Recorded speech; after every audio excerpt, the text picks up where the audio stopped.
ছাত্র যুব সমাজকে মাঠমুখী করতে সাংসদ ডক্টর কাকলি ঘোষ দস্তিদারের উদ্যোগে শনিবার থেকে বারাসত বিদ্যাসাগর স্টেডিয়ামে শুরু হয়েছে এমপি কাপ।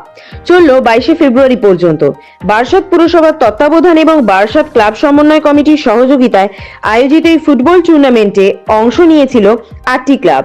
বিনা এন্ট্রি ফিতে অংশগ্রহণকারী দলের মধ্যে বিজয়ী দল উদয়ন সমিতিকে দেওয়া হলো 1 লক্ষ টাকা। রানার্স বারাসত অ্যাসোসিয়েশন ক্লাবকে 80,000 টাকা পুরস্কৃত করা হলো। এছাড়াও খেলোয়াড়দের জন্য ছিল অন্যান্য পুরস্কার। ম্যান অফ দ্য টুর্নামেন্ট হলেন বাবলু ওরাও। এদিন বারাসত বিদ্যাসাগর ক্রীড়াঙ্গনে উপস্থিত ছিলেন দিকপাল ফুটবলার প্রসূন ব্যানার্জি, মন্ত্রী সুজিত বোস এবং সাংসদ ডক্টর কাকলি ঘোষ দস্তিদার। নবনীতার সঙ্গে রুদ্র রিপোর্ট, নিউজ 5। আপনারা তো জানেন যে আমার নিজস্ব ফুটবল ক্লাব আছে এবং সেখানে বার্ষিক আমার স্বর্গত পিতার নামে চ্যালেঞ্জ ট্রফি হয় এবং এই বয়সে এই চেহারায় দেখলে হয়তো লোক হাসবে আমায়, কিন্তু আমি ছোটবেলায় স্কুলে থাকার সময় বিভিন্ন রকমের খেলাধুলায় অংশগ্রহণ করেছি, ভালোই খেলাধুলা করতাম। তাই আমার যারা খেলাধুলা করে তাদের প্রতি একটা আলাদা মর্যাদা এবং ভালোবাসা আছে।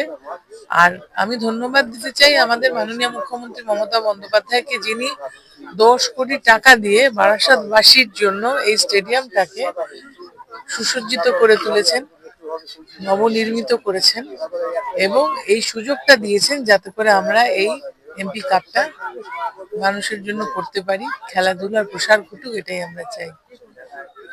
আগে হয়তো হারিয়ে যাচ্ছিল 2011 রান, কিন্তু আপনারা জানেন না যে মাননীয় মুখ্যমন্ত্রী মমতা বন্দ্যোপাধ্যায় ক্ষমতায় আসার পরে জয়ী নামে উনি একটা ফুটবল নিজে তৈরি করিয়েছেন। মানে এখানে ফুটবল তৈরি হয় পশ্চিমবাংলায় এবং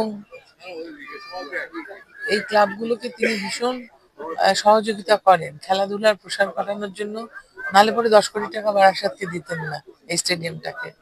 আমরা নিশ্চিতভাবে খেলোয়াড়দের সঙ্গে আছি, পাশে আছি, চাইবো তারা আরো ভালো খেলাধুলা করুক এবং বাংলার নাম উজ্জ্বল করুক। নতুন প্রজন্মকে কি বলবে? নতুন প্রজন্মকে বলবো খেলাধুলায় মন দাও, পড়াশোনার সাথে সাথে টেলিফোনগুলো ছুঁড়ে ফেলে দাও। হোয়াটসঅ্যাপ আর আর্টিফিশিয়াল ইন্টেলিজেন্সে মাথা দিলে নিজের ইন্টেলিজেন্স গোল্লা হয়ে যাবে।